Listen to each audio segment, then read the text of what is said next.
Bienvenue à nouveau. Aujourd'hui, nous sommes le 21 mai 2026 et nous avons le grand privilège d'accueillir le colonel Douglas Macgregor, ancien conseiller du secrétaire à la Défense des États-Unis, vétéran décoré et auteur. Merci beaucoup d'être de retour dans l'émission. Je suis content d'être ici, Glenn.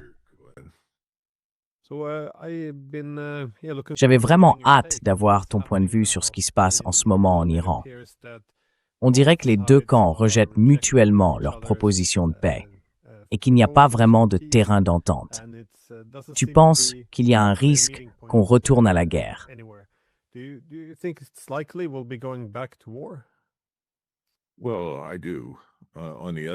Eh bien oui. En revanche, je n'ai pas vraiment suivi toutes les réactions que nous suscitons à Washington. Le président Trump a parlé d'une négociation et il semblait y avoir du côté américain une certaine volonté d'être plus souple. L'idée, c'était de mettre de côté la question nucléaire et d'autres sujets pour essayer de régler les choses autour du détroit. Donc si vous me dites que tout le monde a maintenant rejeté les propositions des autres, je veux bien le croire. Mais je n'ai rien vu de définitif venant de Donald Trump. Et bien sûr, avec lui, on ne sait jamais à quoi s'attendre. Il a souvent l'air de négocier contre lui-même. Il n'y a pas beaucoup de signes qu'il parle vraiment à quelqu'un d'autre. Alors, difficile de savoir ce qui est réel et ce qui ne l'est pas.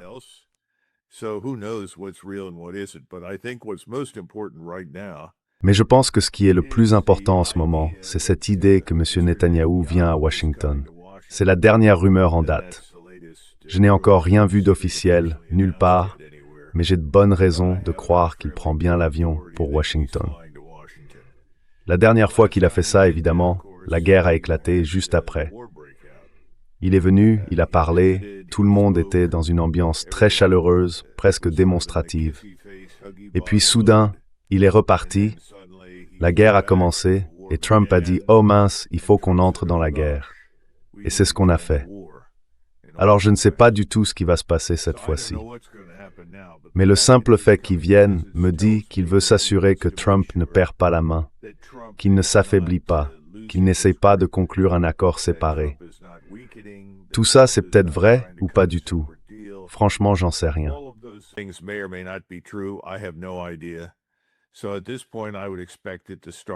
À ce stade, je m'attendrais à ce que ça démarre. Je ne sais juste pas quand. Ce qui est intéressant, c'est que, comme vous le savez, ça coïncide avec le Hajj en Arabie Saoudite qui commence le 24. Et en général, ça dure 10 ou 11 jours. Donc ça voudrait dire qu'on entrerait en guerre en plein milieu du pèlerinage, soi-disant sacré. Est-ce que c'est significatif? Franchement, je n'en ai aucune idée. L'autre point, c'est que je ne sais toujours pas si les Saoudiens et les Qataris vont nous autoriser à utiliser leur espace aérien ou même leur base. Je ne sais pas du tout comment ça va se terminer. Il y a tellement je ne veux pas dire de la désinformation, mais des informations contradictoires qui circulent à Washington. C'est très difficile de savoir ce qui est vrai ou pas. Mais pour revenir à votre question de départ, est-ce que je pense qu'ils vont reprendre les combats? Oui, je le pense.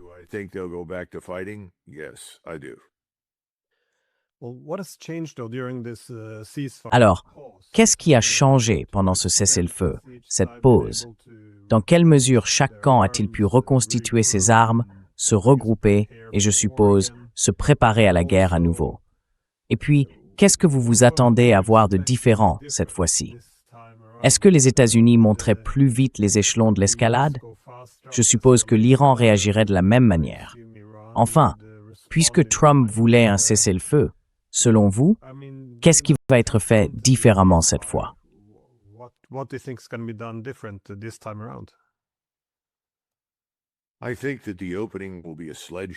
Je pense que l'ouverture sera un vrai coup de massue de la part des États-Unis, franchement. Mon impression, c'est que nous avons apporté non seulement... Enfin, reprenons un instant. Dans l'armée, on parle souvent en termes militaires de charges de base en munitions. En général, on en compte 3. La première est censée te permettre de tenir pendant la première semaine de combat à peu près. La deuxième arrive ensuite, pour t'assurer de pouvoir rester sur le terrain une semaine ou deux de plus. Et la troisième te maintient dans la bataille pendant un mois. Eh bien, je pense qu'on voit quelque chose d'assez similaire en ce moment avec nos forces aériennes et navales.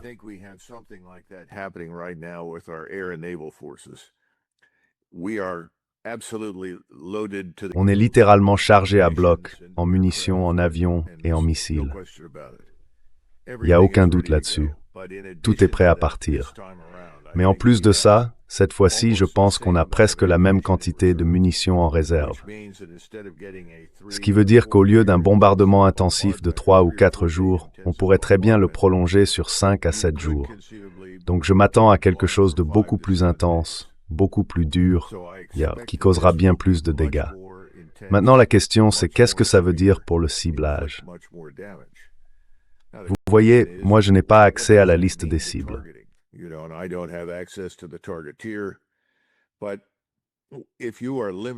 Mais si vous êtes limité à la puissance aérienne et navale, sans force terrestre pour exploiter les frappes, alors ça devient un exercice consistant à déterminer quel ensemble de cibles sera le plus utile pour forcer l'ennemi à s'effondrer, à se désintégrer ou à se rendre. Je ne sais pas.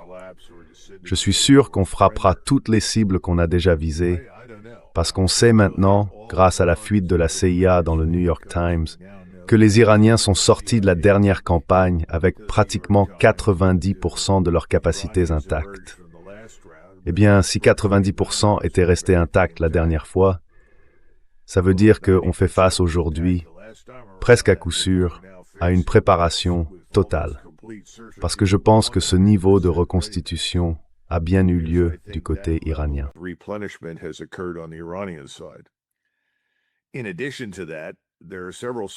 En plus de ça, plusieurs sources affirment que des radars russes supplémentaires ont été déployés, à la fois pour la défense aérienne et antimissiles, et certains uniquement pour le ciblage à longue distance. Et du côté chinois, ils ont aussi amené des missiles supplémentaires, certains déjà utilisés par le passé, mais aussi une nouvelle catégorie de missiles. Un missile de croisière bien connu, mais encore jamais employé jusqu'ici. Conçu pour couler des navires en mer à une distance d'environ 300 km. Donc ça fait quoi? À peu près 180 000. Autrement dit, ça tiendrait probablement tout le monde à bonne distance de l'entrée du golfe Persique. Autre point, il y a des preuves que des techniciens russes et chinois sont également sur place pour aider à faire fonctionner ces systèmes. Mais rien de tout cela ne devrait vraiment nous surprendre, puisque nous faisons exactement la même chose en Ukraine, pour les Ukrainiens, contre les Russes, depuis des années.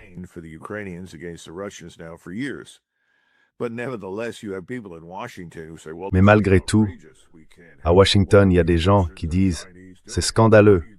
Qu'est-ce que font les Russes et les Chinois ?» Eh bien, que pensez-vous qu'ils font? Ils nous font exactement ce que nous leur faisons depuis des années.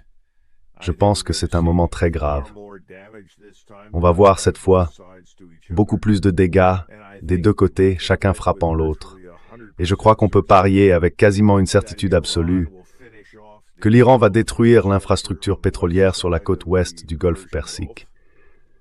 Et j'imagine qu'il pourrait aussi s'en prendre aux usines de dessalement, qui sont cruciales pour l'Arabie saoudite, pas seulement pour les Émirats.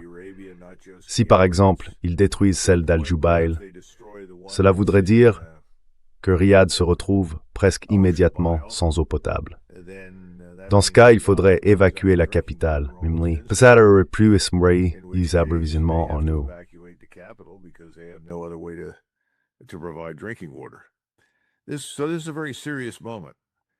C'est un moment très sérieux, et je pense que cela montre, surtout du côté de Donald Trump et de M. Netanyahou, un certain niveau de désespoir.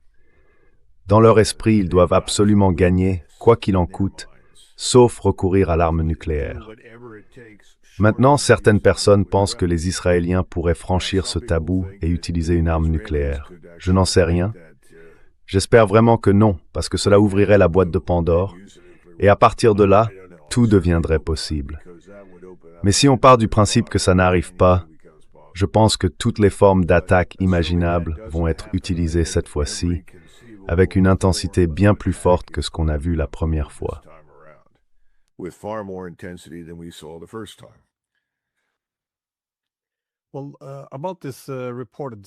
Alors, à propos de cette supposée rupture entre Trump et Netanyahou, apparemment, Trump voudrait faire la paix avec les Iraniens ou au moins obtenir une trêve plus longue, tandis que Netanyahou voudrait continuer à affaiblir l'armée iranienne, voire renverser le gouvernement. Tu penses qu'il y a vraiment quelque chose derrière tout ça, ou bien que c'est juste une manœuvre pour pousser les Iraniens à baisser la garde? Comment tu lis la situation, toi? Parce que, tu sais, c'est pas impossible.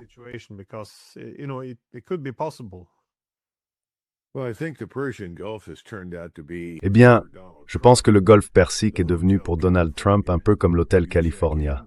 On y entre, mais on n'en sort jamais. Il aimerait en sortir, ça ne fait aucun doute dans mon esprit. Mais il a aussi des obligations envers son lobby israélien. Pas seulement envers M. Netanyahou personnellement, ou l'État d'Israël, mais aussi envers ses donateurs, ceux qui ont financé sa campagne. Et je pense qu'eux veulent la destruction totale et absolue de l'Iran. Lui, sans doute, se dit d'accord, je comprends, mais si on n'y arrive pas? Et leur réponse, c'est bien, trouve un autre moyen d'y arriver. Autrement dit, il n'y a pas de sortie facile pour M. Trump dans ce bourbier. Donc, à mon avis, le mieux qu'il puisse espérer, c'est ce que vous venez de décrire, une sorte de pause.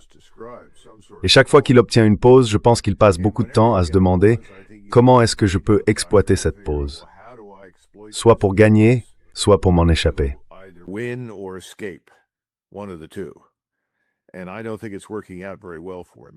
Et je ne pense pas que ça se passe très bien pour lui, parce qu'il n'y a pas de solution simple. Donc oui, je pense qu'il y a sans doute une division sur ce point. Mais d'un autre côté, quelle marge de manœuvre le président Trump s'est-il vraiment laissé? On sait d'après le passé qu'il a une forte tendance à exagérer et qu'il ment souvent sur le niveau des échanges entre l'Iran et les États-Unis, entre l'Iran et le Pakistan, entre l'Iran et les Émirats, ou encore entre les Émirats et le Pakistan.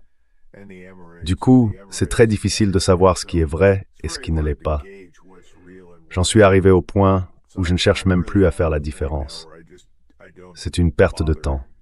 Donc à mon avis, il est coincé dans une situation dont il voudrait sortir, mais il ne peut pas.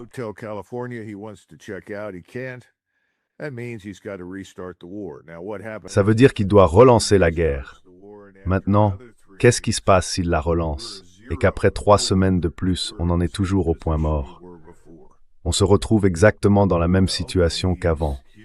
Eh bien, dans ce cas, il est humilié. Il doit se retirer de façon honteuse. Il doit reconnaître son échec. Est-ce qu'il le fera? Je n'en sais rien. Il pourrait dire, bon, il ne reste plus rien maintenant. Ce sera encore une opération de dernière minute, en pleine nuit. On aura tout détruit. Il n'y aura plus aucune raison de continuer. L'Iran ne représentera plus une menace pour personne. L'Iran sera impuissant. Ses voisins n'auront plus peur. Bien sûr, la plupart de ses voisins n'existeront plus, puisqu'ils auront été rayés de la carte dans la région du golfe Persique. Mais il pourrait très bien dire ça, puis ajouter « Je rentre chez moi et j'ai l'intention d'aller à la Coupe du Monde ». Qui sait, tout possible. Mais qu'est-ce que les gens, chez eux, vont ressentir? Qu'est-ce qu'ils vont en penser? Et on ne peut pas en être sûr pour le moment, parce que les véritables effets de la catastrophe dans le Golfe ne se font pas encore sentir ici. Je pense qu'à la fin juin ou au début juillet, notre réserve stratégique de pétrole va être très basse, au point de risquer d'être à sec. Et ça nous met dans une position difficile. Il est déjà clair qu'on ne peut pas se permettre d'exporter tout le brut que certains nous demandent d'exporter, parce qu'on en a besoin comme base pour notre industrie du raffinage. On a aussi un problème avec le pétrole qu'on extrait du schiste. Celui-là, on doit l'exporter, parce qu'on n'a pas les raffineries capables de le traiter, à cause de la différence entre le pétrole de schiste et le pétrole classique, le brut normal. Donc il doit gérer tout ça. Et en plus de ça, on a la crise financière. Et ça fait des années que je regarde le marché obligataire. Tout simplement parce que toutes les personnes que je respecte, que ce soit Alistair MacLeod, Ray Dalio, Luke Gromen ou encore Gundlach, tous d'excellents analystes financiers, ont toujours dit la même chose. Regardez l'obligation à 10 ans. Une fois que le rendement de l'obligation à 10 ans dépasse le seuil des 5%, on ne peut plus financer la dette. Et là, tout commence à s'effondrer. On s'approche petit à petit de ces 5%. Alors, qu'est-ce que ça veut dire si ça arrive pendant la prochaine phase? À mon avis, ça veut dire qu'on se retire parce qu'on n'aura plus les moyens de rester. Et on voit déjà l'or remplacer le dollar comme monnaie de réserve mondiale. Ce n'est pas quelque chose qui avait été prévu l'an dernier, ni il y a 6 mois, ni même il y a 2 ans. Mais c'est en train de se produire.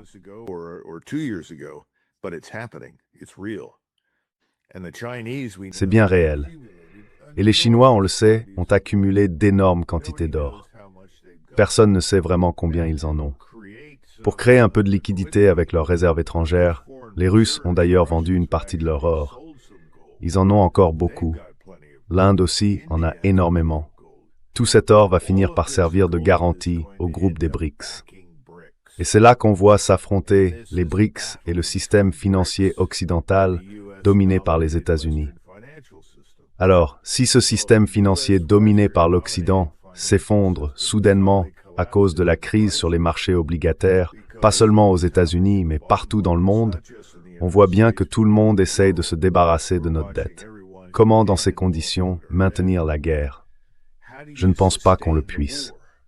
Peut-être que M. Dizen a encore un tour de magie dans sa manche. Aucune idée.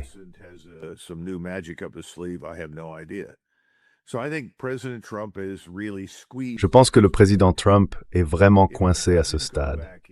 S'il ne revient pas en arrière, on aura l'impression qu'il a été battu et qu'il abandonne. En d'autres termes, même si ce serait peut-être la décision la plus sage, il ne peut pas simplement s'en aller, prendre l'avion et tourner la page. Il refuse de dire ce que je le presse de dire, à savoir que, pour des raisons humanitaires, il faut qu'on se retire. Parce que ce n'est plus seulement une affaire entre les États-Unis et l'Iran, ni même entre quelques pays de la région. C'est devenu une affaire mondiale, et le monde entier en souffre. Et si on ne met pas un terme à tout ça, si on poursuit avec la prochaine étape, il faudra peut-être 10 ans avant que le système énergétique mondial s'en remette vraiment. On va connaître la famine. En fait, il est en train d'inverser la révolution verte.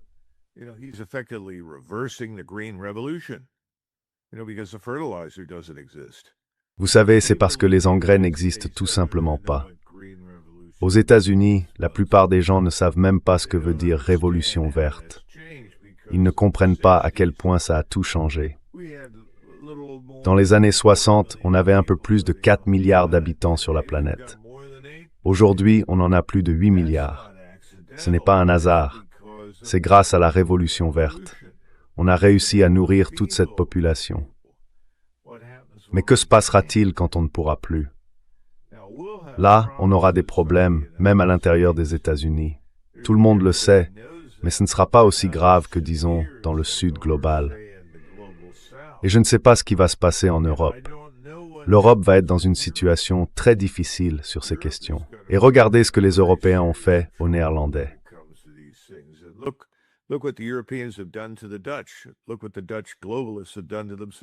Regardez ce que les mondialistes néerlandais se sont fait à eux-mêmes. Et pourtant, les Néerlandais sont l'État agricole le plus productif au monde. À cause de la guerre en Ukraine, on a perdu l'accès à d'immenses étendues de terres agricoles qui produisaient autrefois d'énormes quantités de nourriture. Tout ça, c'est une catastrophe. Mais les politiciens aux États-Unis, à Washington, ne pensent pas au reste du monde. Ils pensent à eux-mêmes. Et ils se rappellent aussi combien d'argent ils ont pu se mettre dans les poches grâce au lobby israélien, à ses soutiens et à tous les autres groupes de pression qui n'ont strictement aucun intérêt pour ce qui se passe ailleurs qu'aux États-Unis. C'est une mauvaise situation. Il n'y a pas de solution facile.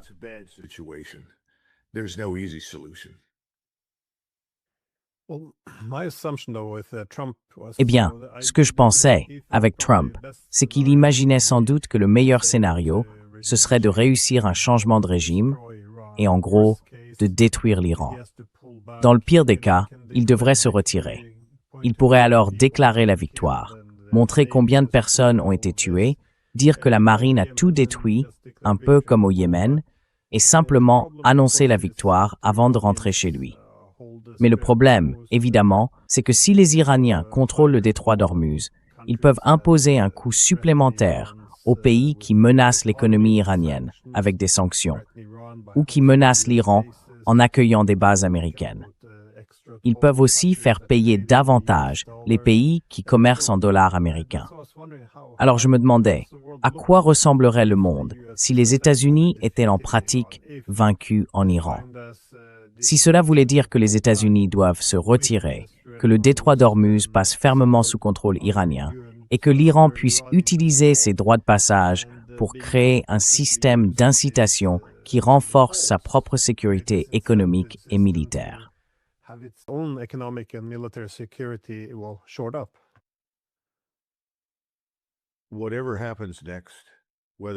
Quoi qu'il arrive maintenant, qu'on attaque ou qu'on n'attaque pas, qu'on essaye de partir en disant qu'on a réussi ou non, je pense que nous, les Américains, c'est fini pour nous au Moyen-Orient. Et je crois que c'est ça la plus grande inquiétude de M. Netanyahou en ce moment. Si nous ne pouvons pas briser l'emprise de l'Iran sur le golfe Persique, si nous ne pouvons pas nous y réimplanter, et je pense qu'il est assez clair que nous ne le pourrons pas, cela veut dire que nous sommes finis dans la région. Nous ne reviendrons pas dans ces zones. Il n'y aura rien à reconstruire. Il faudra sans doute 10 ans avant que les pays qui existaient là-bas se relèvent, si certains d'entre eux s'en relèvent un jour. Parce que franchement, dans cette partie du monde, il n'y a tout simplement pas assez d'eau pour soutenir un vrai développement.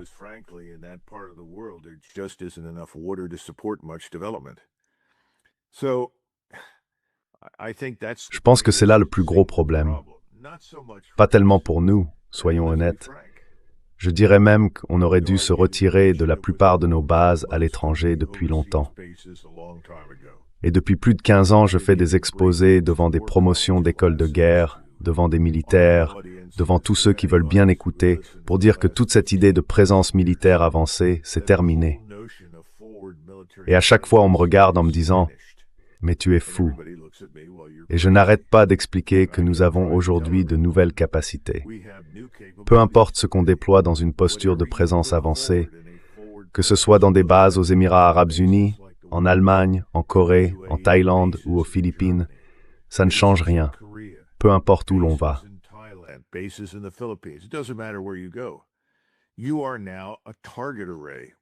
Vous êtes désormais une cible toute désignée, en attente d'être détruite. On peut vous repérer facilement, vous viser facilement, et il suffirait de lancer assez de missiles balistiques tactiques, de missiles de croisière ou d'autres armes de théâtre pour anéantir votre présence avancée dès le début d'un conflit ou d'une crise. C'est pourquoi j'ai insisté pour qu'on abandonne cette idée absurde de présence avancée. Rappelez-vous, cette présence avancée se justifiait après la Seconde Guerre mondiale, non seulement à cause de la guerre froide, mais aussi parce qu'on pensait qu'en étant sur place, on empêcherait d'autres conflits d'éclater. Eh bien, ça n'a pas marché, n'est-ce pas? Ça n'a pas marché, surtout parce que c'est souvent nous qui provoquons une grande partie de ces conflits. Mais au final, ces temps-là sont révolus.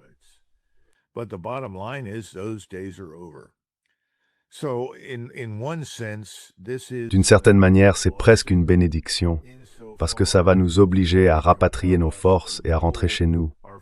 Au moins, on pourra les protéger à l'intérieur du territoire continental des États-Unis si la défense devient notre priorité.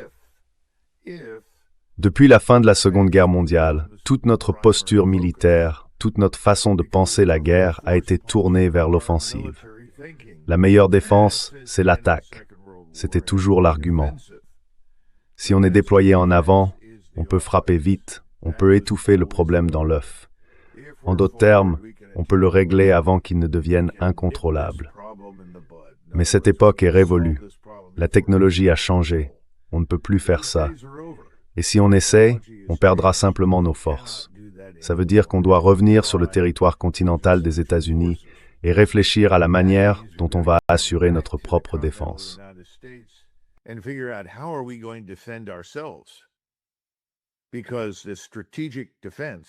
Parce que la défense stratégique est aujourd'hui supérieure à toute forme d'offensive stratégique. La seule chose qu'on ne peut toujours pas arrêter, ce sont les missiles hypersoniques, sous la forme de missiles balistiques intercontinentaux. Ce qui veut dire que nous vivons en permanence, et les Russes, les Chinois et d'autres qui possèdent des ICBM aussi, sous la menace d'une destruction totale si l'un de ces engins est utilisé. À part ça, qui ne change pas, le monde est devenu un endroit complètement différent. On ne peut plus agir comme avant. Ce monde-là n'existe plus. C'est un nouveau monde. Alors qu'est-ce qu'on fait maintenant? Je ne pense pas que les Américains aient vraiment réfléchi à ça. Je ne crois pas non plus que quelqu'un à Washington y ait réfléchi sérieusement. Et ils sont tous très réactionnaires. Oh, on ne peut surtout pas quitter la Corée. Oh, on ne peut jamais quitter le Japon. Attendez une minute. On ne vit pas en Corée. Vous ne vivez pas au Japon. Ces pays ne font pas partie des États-Unis. Qu'est-ce que vous voulez dire quand vous dites qu'on ne peut pas partir? Et maintenant, on a des gouvernements comme celui de la Corée du Sud qui nous disent en gros, écoutez, on pense vraiment que vous devriez partir. Ils ne le disent pas publiquement, bien sûr, mais ils le disent à huis clos. Et ils le font avec beaucoup de politesse. Mais on en arrive à un point où tôt ou tard, il n'y aura plus de politesse et ils diront simplement « Allez, il faut y aller ». Alors, pourquoi voudraient-ils qu'on parte? Pour la même raison que, selon moi, personne ne nous invitera à revenir dans le Golfe, parce qu'on est perçu comme un facteur de conflit. Nous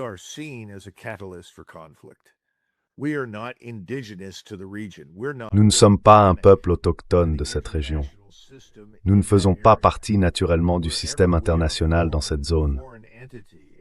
Partout où nous sommes une entité étrangère, avec le risque d'entraîner d'autres pays dans des conflits qu'ils n'auraient jamais menés sans nous, nous ne sommes pas les bienvenus. Et aujourd'hui, nous sommes entrés en guerre avec l'Iran, en grande partie à cause des intérêts d'Israël, pas des nôtres. C'est bien là le problème. Personne ne veut être entraîné dans un conflit qui ne le concerne pas. Et parmi les États des Émirats, celui qui partageait le plus les mêmes objectifs qu'Israël, c'était les Émirats arabes unis. Ils étaient, en pratique, alignés sur Israël. Leur but, c'était la destruction de l'Iran. Mais ça n'a pas marché. Ça a été un désastre pour les Émirats.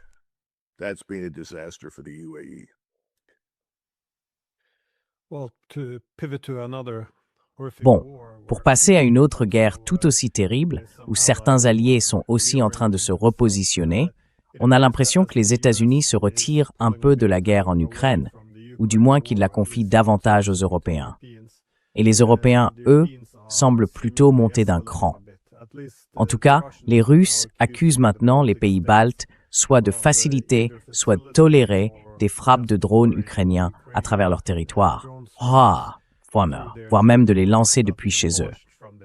Comment voyez-vous cette situation? Parce que de mon côté, je reçois des messages de Moscou qui disent clairement « là, c'est la limite ». Accepter ça serait, selon eux, bien plus dangereux que d'y répondre d'une manière ou d'une autre. Quelle est votre lecture de tout ça? Eh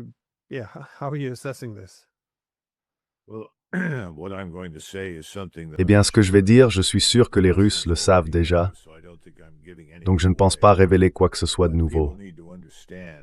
Mais il faut que les gens comprennent que les trajectoires de vol et le ciblage de ces frappes de drones à longue portée ont été entièrement fournis grâce aux capacités militaires américaines. On ne peut pas faire décoller un drone depuis l'Ukraine, le faire traverser les États baltes et frapper des cibles juste à l'extérieur de Saint-Pétersbourg sans l'aide et l'appui des États-Unis. Nos avions de surveillance, nos satellites ont cartographié chaque raffinerie, chaque puits de pétrole chaque aérodrome, chaque installation d'importance stratégique ou opérationnelle à l'intérieur de la Russie. Ces informations ont été une véritable mine d'or pour les Ukrainiens, qui aujourd'hui n'ont plus qu'à mettre que les drones.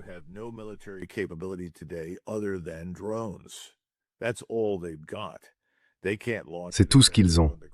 Ils ne peuvent pas lancer d'offensive au sol. Ils perdraient tous leurs hommes en quelques heures. Ils ne peuvent pas avancer ni conquérir de nouveaux territoires sur la durée.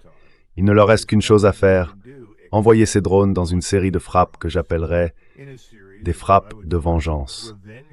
Mais ces frappes ont atteint un point où les Russes n'en peuvent plus. Leur patience est épuisée. Ils sont en colère. Et la population russe, même si elle soutient le président Poutine, dit en substance, ça doit s'arrêter. On comprend tous qu'il s'agit d'une opération militaire spéciale, mais il faut soit écraser l'ennemi, soit déclarer la guerre, ou les deux. Il faut en finir, mettre un terme à tout ça. Je pense qu'on en est très près.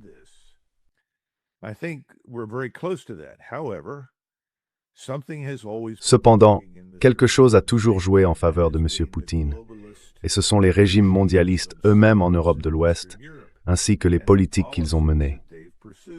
Leurs politiques ont été destructrices sur les plans économiques, social et culturel.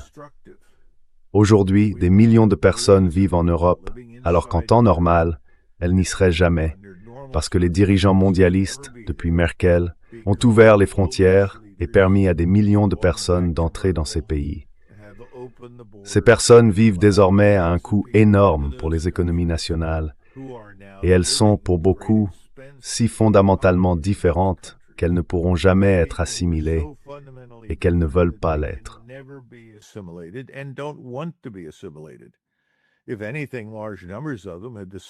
En fait, beaucoup d'entre eux ont décidé qu'ils allaient transformer l'Europe en ce qu'ils veulent qu'elle soit, pas en ce qu'elle est aujourd'hui. Donc les choses commencent enfin à bouger. Et l'endroit le plus important, parce que c'est l'État le plus puissant d'Europe, c'est l'Allemagne.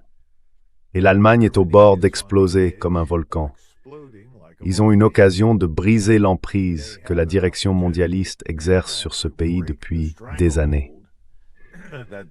Ça pourrait arriver, et c'est probablement ce qui va se passer. La question c'est quand? Est-ce que ce sera la semaine prochaine, le mois prochain, ou plus tard dans l'année? Je n'en sais rien, mais je pense que ça approche, parce qu'il y a de plus en plus de gens prêts à reconnaître que tout cela est allé beaucoup trop loin.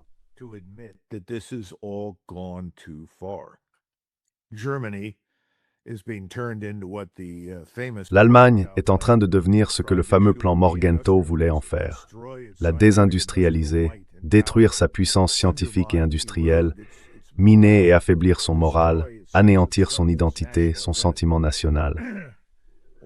Tout cela est en train de changer parce qu'Alice Weidel s'est révélée être une personne d'une capacité exceptionnelle. C'est quelqu'un qu'on pourrait appeler, comme on dit en allemand, un Felsen in der Brandung. Autrement dit, c'est le granit dans la tempête. Elle a résisté à tout ce qu'on a pu lui lancer, et elle dit la vérité. Et les gens, même au Bundestag, même au sein de la CDU et de la CSU, commencent à dire qu'elle a raison.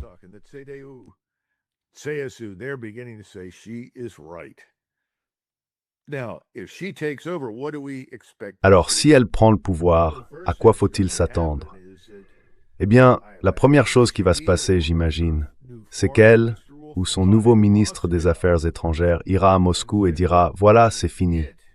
Nous ne voulons plus rien avoir à faire avec les politiques du passé. Nous n'avons pas aimé ça, nous ne l'avons pas soutenu, nous y étions opposés. Nous voulons faire des affaires. » Et que va faire le président Poutine? Est-ce qu'il va dire « Eh bien, on ne vous aime plus » ? Bien sûr que non. Il va faire des affaires. Et l'énergie bon marché va circuler. Et pour toute civilisation, l'énergie bon marché, c'est essentiel. Autrefois, c'était la main-d'œuvre bon marché. La main-d'œuvre bon marché, c'est toujours bien. Mais l'énergie bon marché, elle, c'est une nécessité vitale.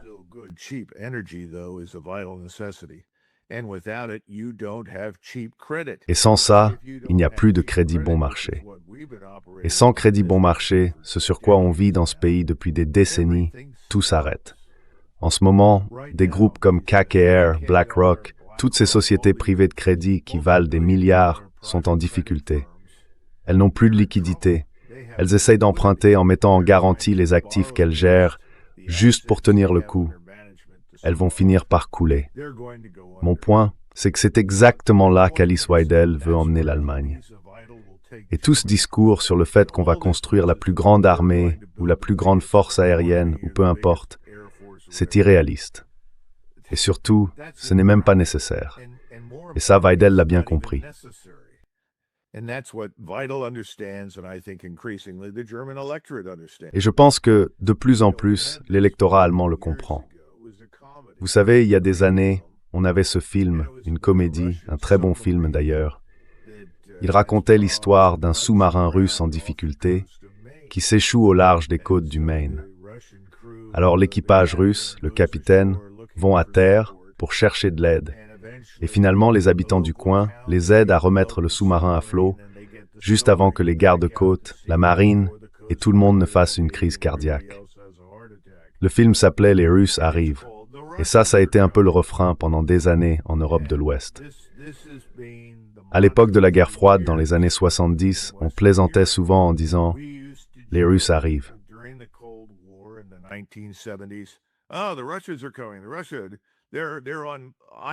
Les Russes, soi-disant, ils seraient sur l'autoroute 425 en route de New York vers Philadelphie. Les infos à 19 heures, c'était absurde. Évidemment, ils ne venaient pas, et ils ne viennent toujours pas. Personne de sensé ne veut faire ça. Donc je pense qu'une fois que l'Allemagne dira stop, qu'elle mettra fin à tout ça, ce sera très difficile pour les autres de continuer. Alors, si j'ai parlé de toute cette cartographie, des installations et de la navigation de ces drones, c'est parce que tout ça se fait à travers les pays baltes, ou bien en passant par la Roumanie jusqu'à la mer Noire, d'où ils frappent des cibles jusque dans le Caucase. C'est extrêmement dangereux.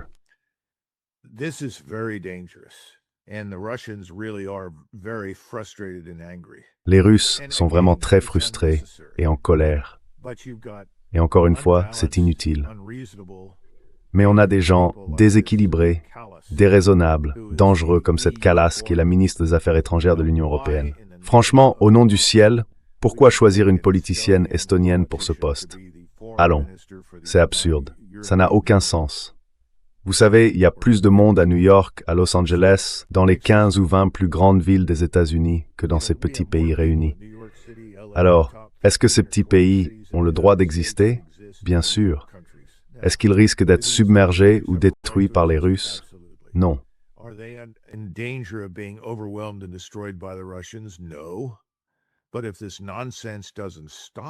Mais si cette absurdité ne s'arrête pas et qu'ils continuent à participer à la construction de ces drones à longue portée, pendant que le reste des Européens continuent d'envoyer des composants qui peuvent être assemblés en Ukraine. Parce que, soyons clairs, les Ukrainiens n'ont pas besoin d'aide pour les drones FPV, les drones à vue subjective. Ceux-là, ils peuvent en fabriquer sans fin. Mais les drones à longue portée, non, c'est une toute autre histoire. Et si ça ne s'arrête pas, eh bien à un moment donné, les Russes pourraient perdre patience. Donc, à mon avis, c'est une sorte de course contre la montre. Est-ce que l'Allemagne va se débarrasser de ce gouvernement désastreux qui a fait tant de mal au pays?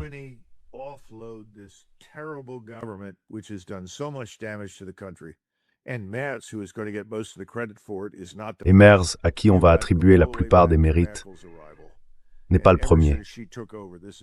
Il faut remonter à l'arrivée de Merkel. Depuis qu'elle a pris les rênes, l'Allemagne est sur une pente infernale. Ça doit s'arrêter. Si ça s'arrête et que l'Allemagne a une nouvelle direction, alors je pense que les Russes feront un pas en arrière et attendront la visite de Berlin à Moscou. Mais si ça ne se produit pas rapidement, alors je pense qu'il y a un vrai risque que les Russes frappent les sites industriels ou militaires à l'ouest qui jouent un rôle dans tout ça. Ce serait vraiment regrettable, parce que je crois que la Russie est sur le point de gagner la guerre de la paix.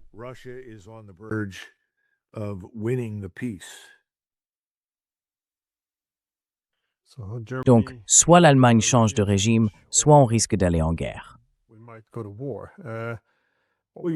Eh bien, vous dites qu'il faut partir en guerre, mais si vous êtes Européen, voyons, À qui faites-vous croire ça?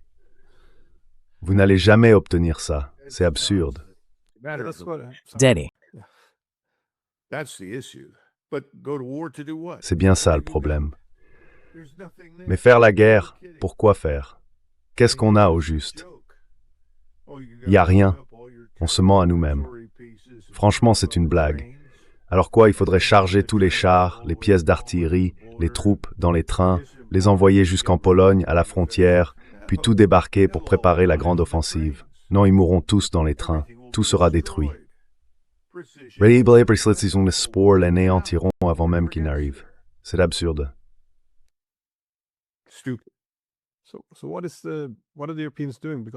Alors, que font les Européens? Parce que pendant qu'ils mènent ces actions, c'est-à-dire qu'ils frappent à travers les États baltes, avec l'aide des États-Unis, comme vous le dites, ils mettent aussi en place ce nouveau bloc naval dirigé par le Royaume-Uni, tourné contre les Russes. Je ne sais pas s'ils cherchent vraiment à faire pression sur la Russie ou s'ils se préparent à une guerre qu'ils ne pourraient pas mener. Mais si jamais ils décident d'un affrontement direct, ou si les Russes estiment qu'ils doivent frapper la Lettonie ou l'Estonie, soit en gardant une certaine dénégation plausible en utilisant des drones ukrainiens qu'ils ont abattus, soit en lançant directement des missiles sur la Lettonie, est-ce que vous pensez que les États-Unis, eux, interviendraient pour les secourir?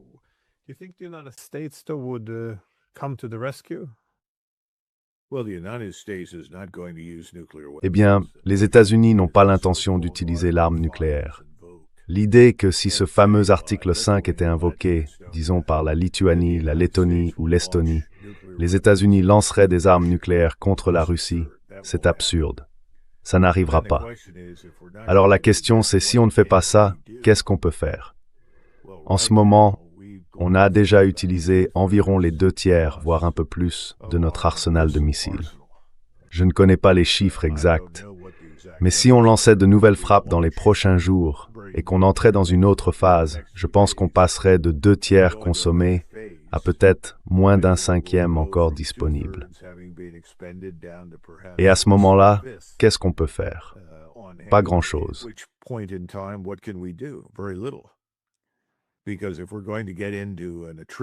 Parce que si on s'engage dans un conflit d'usure avec des missiles, on va le perdre. Les Russes peuvent en produire plus, les Chinois aussi. Et les Chinois ne vont certainement pas rester les bras croisés pendant qu'on brutalise ou qu'on essaye de détruire la Russie. Vous savez, je crois que le vrai problème, c'est celui-là. Donald Trump a été élu pour faire beaucoup de choses. Et les gens l'ont pris pour un dirigeant fort, influent, qui défendrait leurs intérêts.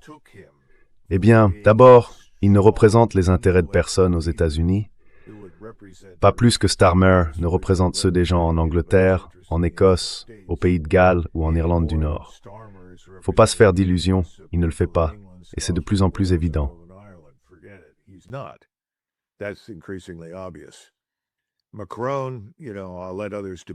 Macron, vous savez, je laisserai d'autres en débattre, mais je pense qu'il est lui aussi sur un terrain très fragile. Meloni a essayé de prendre du recul, mais elle n'a pas encore pris les décisions fortes dont l'Italie a besoin. Alors, qu'est-ce qu'on peut attendre de Donald Trump? Franchement, pas grand-chose. Parce qu'on ne peut pas mener deux guerres en même temps, surtout si ces guerres impliquent d'énormes échanges de missiles. La plupart de ces missiles sont déjà utilisés par le CENTCOM, le commandement central américain, au Moyen-Orient. Nos stocks sont limités. Et d'ailleurs, l'une des choses que Donald Trump a dites à son retour de Chine que j'ai trouvé très juste, c'est qu'il a mis fin à toute cette idée absurde d'aller faire la guerre pour défendre Taïwan. Il a dit clairement, on ne peut pas le faire.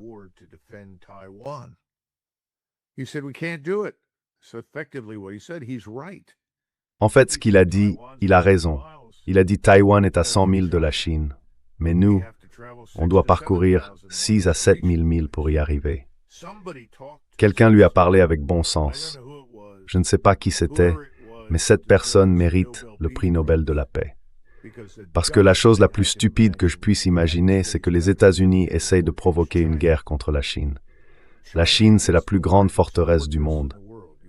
Vous savez, il y a ce vieux dicton Un navire est fou de combattre une forteresse. Ça veut dire qu'une flotte ne s'attaque pas à des fortifications terrestres. Elle ne peut pas rivaliser avec elles. On peut toujours tirer plus de missiles depuis un dépôt à terre que depuis un navire. Alors il a dit non, ça n'arrivera pas.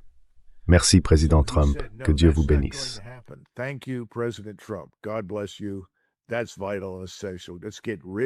C'est vital, c'est essentiel. Il faut arrêter avec ces absurdités sur la Chine et cette idée de guerre. À part ça, il a été embarrassé parce que le président Xi a simplement dit « Je suis heureux d'accueillir le dirigeant d'une puissance en déclin dans mon pays.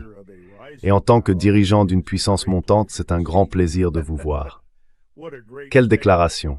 Est-ce qu'il a tort? Pas complètement. Est-ce qu'il a raison? Pas tout à fait non plus. Mais ce n'est pas un idiot. Il faisait passer un message. La Chine, c'est la plus grande base industrielle du monde. Pour chaque moteur de fusée ou de missile que nous produisons, eux peuvent probablement en fabriquer entre 500 et 1000. C'est un simple fait. Revenez à la Seconde Guerre mondiale. Quand vous demandez aux Allemands pourquoi ils ont perdu, ils répondent tout de suite « le pré-bail ».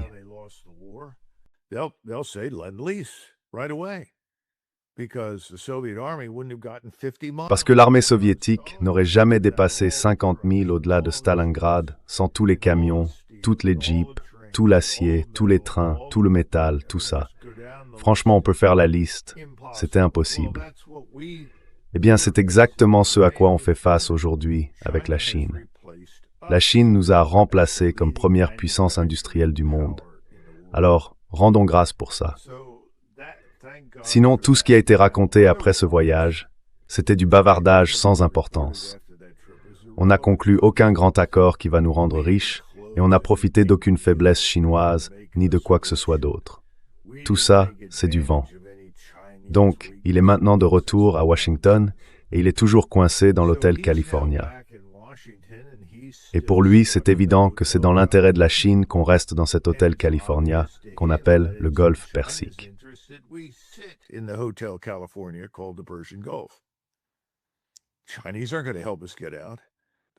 Les Chinois ne vont pas nous aider à nous en sortir. Les Russes ont essayé de le faire, mais on ne les écoute pas. On ne va pas changer notre position pour les raisons qu'on a déjà évoquées. Mais au moins, on a laissé tomber cette idée absurde de guerre avec la Chine. Et ça, c'est une bonne chose. La question maintenant, c'est « et après ?» Et là, on revient à la situation d'avant. Je pense qu'on se dirige vers une collision. D'un côté, il y a la réalité du Golfe Persique. On n'a ni les moyens, ni la bonne combinaison de forces pour changer cette équation. Eux, ils l'ont. Ils tiennent la position. Et c'est très difficile de modifier ça. De l'autre côté, on a ce qu'on appelle l'économie et le système financier américain. Lequel des deux va craquer en premier? C'est bien ça la question. Et moi, j'ai pas la réponse.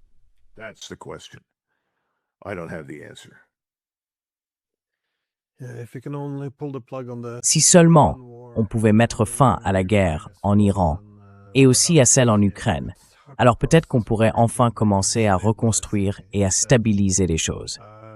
En tout cas, merci beaucoup d'avoir pris le temps. C'est toujours très intéressant. D'accord. Merci, Glenn Deason.